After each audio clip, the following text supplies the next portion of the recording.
मुख्यमंत्री जी ने 6800 चयन सूची जारी करने का आदेश दिया था। हमारी शादी टूट गई, हमारे रिश्ते टूट गए, शादी टूट गई, बिल्कुल टूट गई।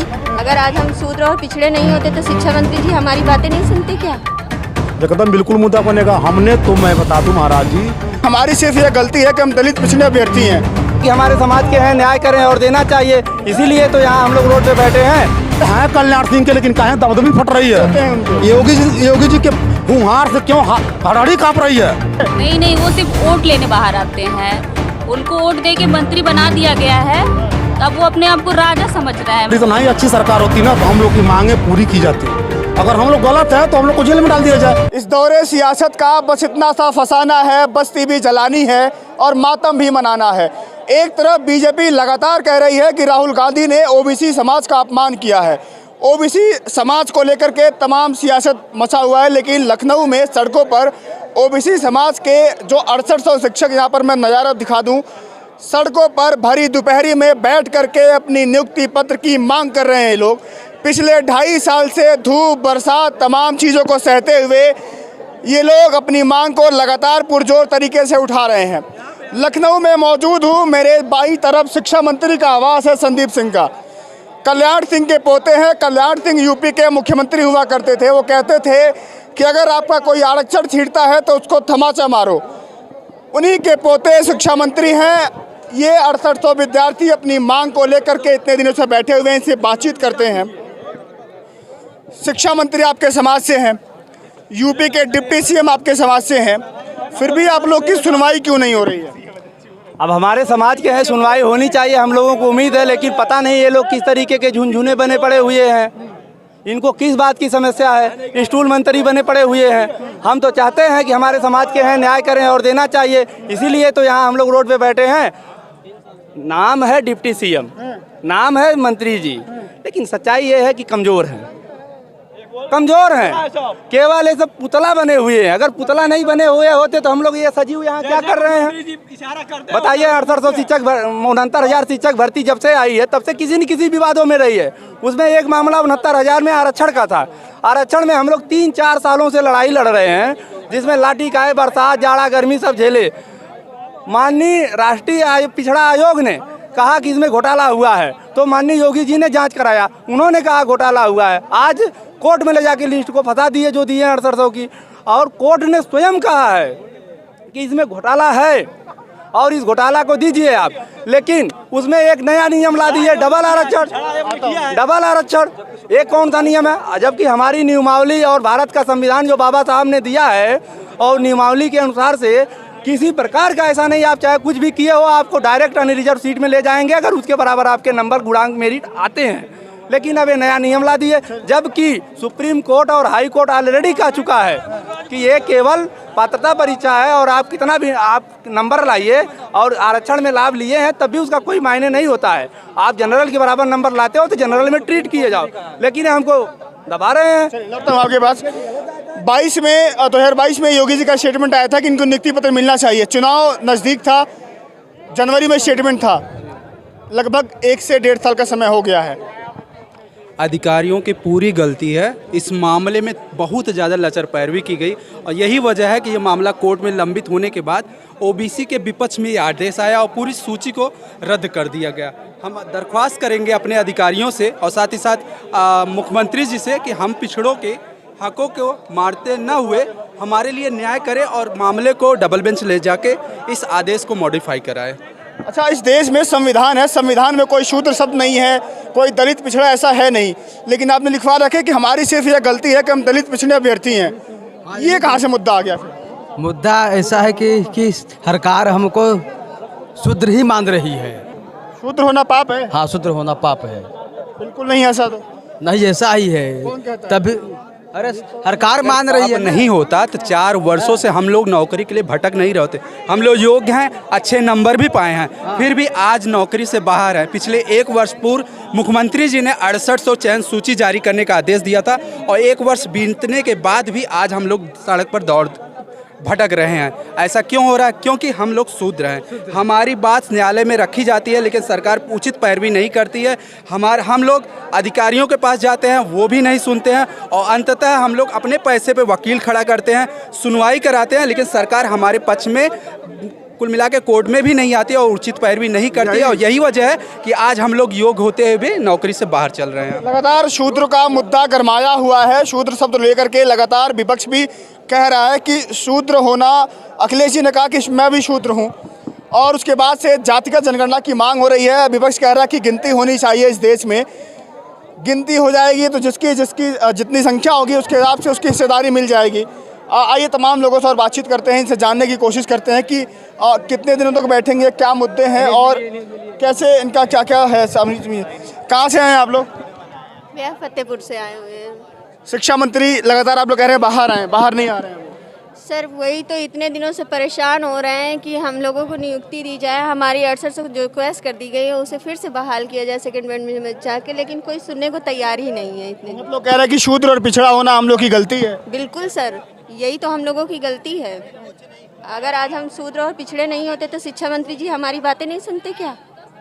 आज इसी वजह से तो हम लोग यहाँ सड़कों पे झेल रहे हैं, लाठियाँ खा रहे हैं, डंडे खा रहे हैं। क्या नाम है आपका? कीर्ति।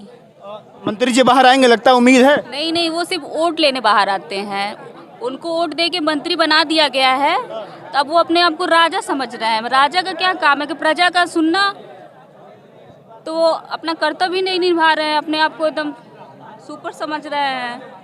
हम लोग पिछड़े समाज से हैं, यही एक गुनाह है कि लोग पिछड़े हैं। लेकिन संविधान में तो शूद्र से कोई शब्द है नहीं। तो संविधान को मान कहाँ रहे हैं? संविधान से चलते तो आज हम यहाँ सड़क पे नहीं रहते। आपने वोट दिया संविधान के अकॉर्डिंग ही दिया ना? हाँ, वोट तो दिए, लेकिन वो अपना कर्तव्य निभाएं तब ना। संविधान के अकॉर्डिंग वो बने हैं तो हम लोग आए, हमारा न्याय करें वो। तमाम यहाँ पर अभ्यर्थी हैं, पिछले 2.5 साल से परेशान हैं। शिक्षा मंत्री का आवास है, लगातार प्रशासन यहाँ पर लगी हुई है। इनका मांग है कि शिक्षा मंत्री बाहर आएँ, बातचीत करें। बीच में खबर ये भी आई थी कि 5 लोग इनके जाएंगे, अंदर बातचीत होगी, लेकिन इन्होंने मना कर दिया कि कोई भी बात कमरे के अंदर नहीं होगी, जो भी बात होगी प्रेस कॉन्फ्रेंस करें या हम सबके सामने बात करें, क्योंकि शिक्षा मंत्री बार बार हमें आश्वासन देते हैं, उसके बाद से कुछ होता नहीं है। क्या नाम है आपका? मालती बाराबंकी से। उम्मीद है कुछ? उम्मीद क्या, हर बार तो यही बोलते हैं कि आप लोग का डेलीगेशन जो है मिलवा दिया जाएगा, उसके बाद हम लोग कोई को छोड़ दिया जाता, फिर कुछ नहीं होता है। हर बार आश्वासन ही मिलता। 3 साल से हम लोग बस यही कर रहे हैं। 2018 की भर्ती है और 2023 चल रहा है। योगी जी से मिलने के बाद ये लिस्ट आई और लिस्ट आने के बाद तो मतलब वहाँ कोर्ट जाकर कैश कर दी जाती हैं। योगी जी तो 2022 में यहाँ बोल दिए थे, बोल दिए कि नियुक्ति पत्र दे दिया जाएगा, लेकिन इनके अधिकारी देते कहाँ हैं? तो मतलब अधिकारी भी नहीं सुन रहे क्या योगी जी की? योगी जी की अधिकारी भी नहीं सुन रहे। अधिकारी अपने आप को योगी जी समझ रहे हैं, योगी जी से ज़्यादा भी समझ रहे हैं। अधिकारी की, योगी जी की अधिकारी भी नहीं सुन रहे हैं। चलिए, योगी जी के अधिकारी नहीं सुन रहे हैं। देखिए, योगी जी के हिसाब से अधिकारी को अगर करना होता तो हम लोग का 6800 का लिस्ट अब तक हो गया होता। और अगर योगी जी अगर एक बार कह दिए होते कि 6800 लड़कों को नियुक्ति दे दीजिए तो हम लोग को नियुक्ति बहुत पहले मिल गई होती। लेकिन ये सब राजनीतिक मुद्दा है और हम लोग अपनी मांग को लेकर के प्रशासन के सामने चाहे किसी के सामने हम लोग आते हैं। बताइए, अगर आरक्षण में विसंगतियां हुई थी, सरकार ने जब माना था और सरकार ने खुद ही लिस्ट निकाली थी, तो अब एक सरकार को यह करना चाहिए कि अगर मान लीजिए डबल बेंच में जा करके हम लोग की बात को रखे हो। अगर यहाँ से अगर न्याय हम लोग को नहीं मिल पा रहा है तो 24 का चुनाव आने वाला है, मुद्दा बनेगा ये? एकदम बिल्कुल मुद्दा बनेगा। हमने तो, मैं बता दूं महाराज जी, हमारा पूरा परिवार योगी सरकार को सारे लोग कम से कम वोट दिए थे। हमने खुद प्रचार किया था। पूरा आपने प्रचार किया? हाँ एकदम बिल्कुल, हाँ बिल्कुल योगी जी का हम प्रचार किए थे। हमारे 22 के चुनाव में? हाँ, इसी 22 के चुनाव में हमने योगी जी का प्रचार किया था। अब क्या हो गया? हमारे संजय जी विधायक हैं, संजय निषाद, संजना मंत्री जी हैं गोरखपुर वाले। हाँ, संजय निषाद, और बाकी उनका हम पूरा प्रचार किए थे। हम निषाद बिरादरी के आते हैं। निषाद? हम निषाद समाज से हम हैं और निषाद समाज के लड़का होकर के हम गली गली भटक रहे हैं। हमारे संजय जी क्या कर रहे हैं? आपने तो प्रचार किया, आपने तो उनको वोट दिया, तमाम चीजें की, तो आपकी तो सुनवाई होनी चाहिए। हमने वोट दिया तो इसलिए इसी मनसा में थोड़ी वोट दे दिया कि हमको ले आके रोड पर छोड़ दिया जाए, रोड पर हमको लाठी खाने के लिए छोड़ दिया जाए। मैं तो ये बात कहना चाहता हूँ, मैं डॉक्टर संजय निषाद से कहना चाहता हूँ और उनके विधायक श्रवण निषाद को मैं कहना चाहता हूँ, मैंने घूम घूम करके लोगों को प्रचार किया है और प्रचार कर करके उन्होंने अपना बहुमूल्य वोट को दे करके, पूरे अपने गांव को वोट दे करके हमने विजय हासिल कराया। हमारे मुद्दे को क्यों वो गलत साबित कर रहे हैं? और अब उन्हीं की सरकार के मंत्री के बाहर रोड पे बैठे हैं और उन्हीं का बिल्कुल अब बैठे हुए हैं। तो तकलीफ हो रही है? एकदम तकलीफ का, मेरे पिताजी इस डिप्रेशन में आ गए, उनकी दवाई चल रही है। अच्छा। हाँ, और इस बार अगर वो आ जाएंगे तो वोट कतई नहीं दिया जाएगा। किसको? अरे उन्हीं योगी सरकार को हम नहीं देंगे भाई, नहीं देंगे। हम क्यों देंगे? क्या है दें?